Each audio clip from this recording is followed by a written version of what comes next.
The sun rose slowly over a kingdom of giants, washing the horizon in molten hues of gold and crimson. The morning fog clung to the ancient trees like a shroud, curling around their trunks as though reluctant to let go of the night. Somewhere deep within that living cathedral of green, the earth trembled not from the voice of storms, but from something far older, far greater. Orion moved.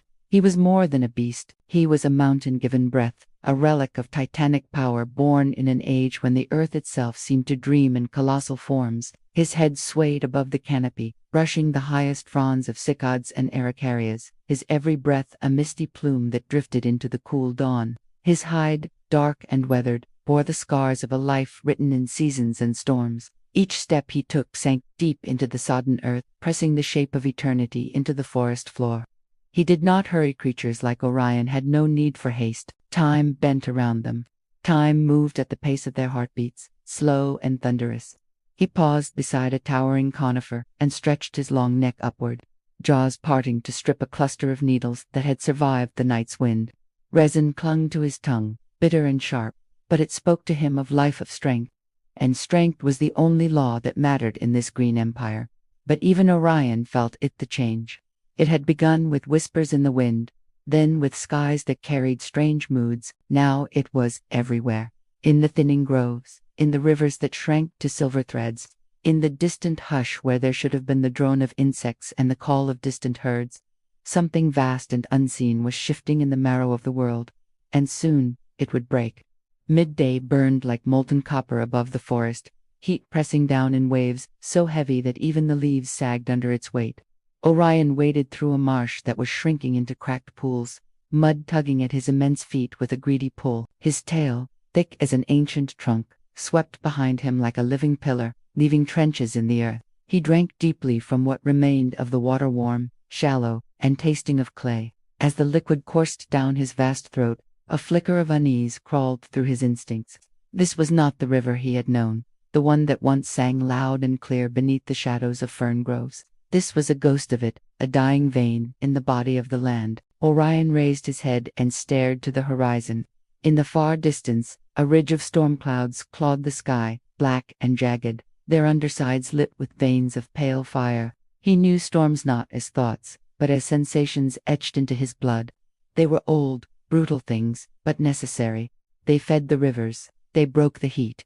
But this one smelled wrong. The wind came first, low and moaning, bending the young trees like stalks of grass. Then the light changed, fading to a strange, bruised twilight, even as the sun still clawed at the zenith. The herd, he had been trailing distant shapes of necks and backs beyond the forest, quickened their pace, legs drumming in a rhythm of fear. Orion did not run. He had never run. But now, a pressure deep in his chest urged him onward.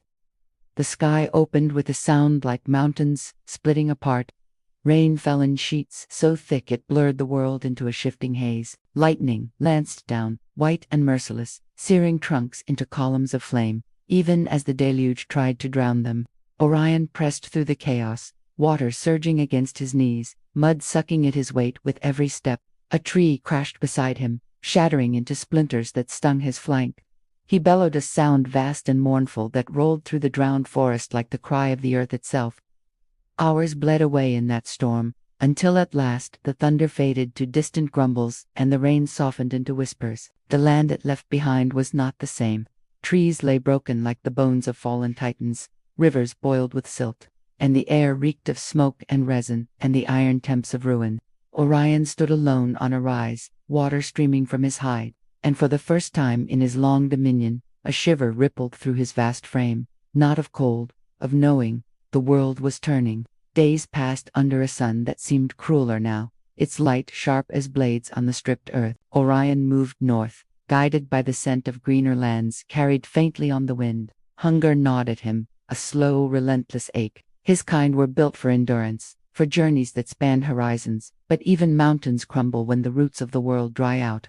One evening, as the sky bled into a furnace of red and violet, they came. He sensed them before he saw them. The tremor of soft feet weaving through ferns, the hush of bodies slinking between shadows.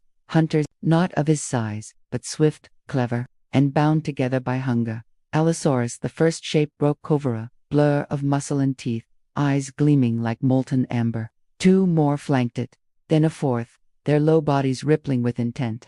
Orion turned, a slow, deliberate pivot that sent the ground quivering. His tail arced behind him like a living battering ram.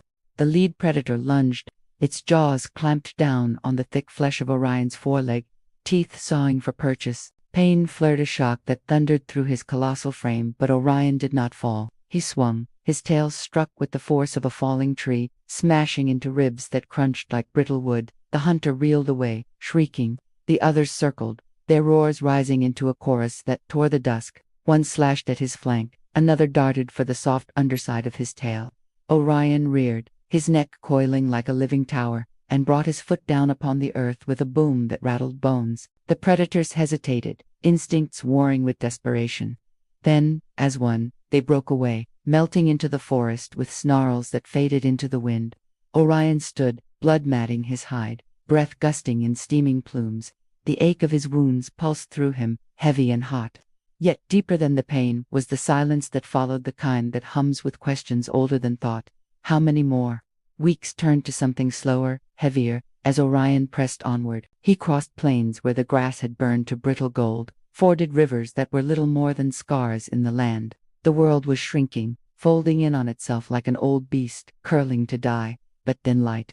One morning, the land fell away to a basin cradled between mountains, and there it lay, a valley untouched by ruin, a green jewel gleaming in the first breath of dawn. Trees soared like living spires, their crowns laced with vines, rivers coiled in silver threads, deep and singing, and from somewhere within that cathedral of life came voices not of fear, but of peace. Orion descended, slow and reverent, his shadow stretching long across the emerald floor. As he waded into the river's cool embrace, the water lapped at his wounds, cleansing them, whispering of renewal. He drank deeply, and in that taste was memory not of storms or fire, but of the first green breath of the world. Around him, others gathered, tall shapes crowned in sunlit mist, their calls rolling like distant thunder, yet warm, familiar. Young ones moved among them, eyes bright with mornings Orion thought the earth had forgotten. He lifted his head, higher, until the sky lay open above him like an endless ocean of blue. The wind stirred, carrying the scent of rain, of leaves, of life. And in that wind was something else, something vast and wordless that spoke not to his mind, but to the marrow of what he was. Endure, for the world turns, but life does not bow. And so he stood a titan against the tide of time, a living pillar of an age that would one day pass into dust, yet leave echoes in stone and stars. The valley blazed around him in the gold of evening, and his shadow stretched like a memory across the earth. Orion moved forward not into fear, but into forever.